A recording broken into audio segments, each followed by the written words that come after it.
Hey everyone, it's June 22nd, and that means that if today is your birthday, you share with mass murderer George Emil Banks, perpetrator of the 1982 Wilkes Barre shootings, killing 13 friends and family on the same day. And that is him right up there. Born in Wilkes Barre in 1942 to a black father and white mother, Banks suffered greatly from discrimination and prejudice growing up in Pennsylvania. On more than one occasion, he witnessed his mother get spit on by racists for being married to a black man. Guidance counselors recall that he was shy and reserved in school, never getting into much trouble. He joined the Army at a young age and was discharged in 1961 at just 19, after which he was unable to find work. Desperate for money, Banks robbed a bar and shot the owner, who survived, being sentenced to 6 to 15 years in prison. He escaped in 1964, but was quickly caught, and he turned things around enough that he was paroled in 1969, with his sentence commuted in 1974. Banks married a black woman with whom he had 2 daughters, but they divorced in 1976. After his divorce, he strictly dated white women, having children with 4 of his girlfriends.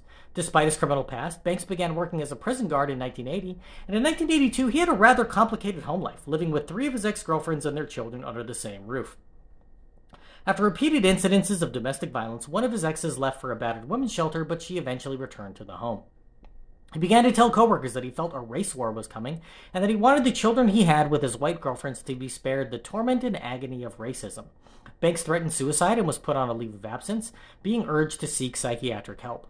Unfortunately, he didn't, and on September 25, 1982, Banks woke up, put on his old army fatigues, picked up an AR-15 rifle, and began a rampage that would end with 13 dead. He started by shooting and killing his 3 ex-girlfriends and 5 children who lived with him, then stepped outside and shot 2 men who were leaving the house across the street. One died as Banks drove to the mobile home where another of his ex-girlfriends lived.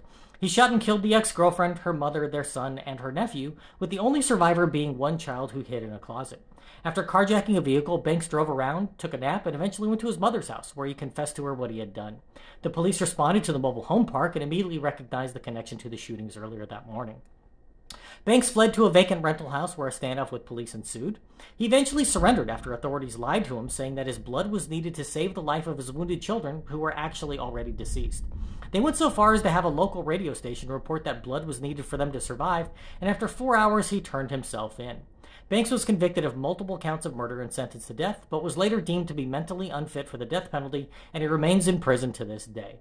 If this is your birthday, I hope you have a great day. Leave me a comment so I can wish you a happy birthday. If you know somebody whose birthday it is today, send them this video so they can find out all about their birthday twin. And to George Emil Banks, I say, happy birthday, you bastard.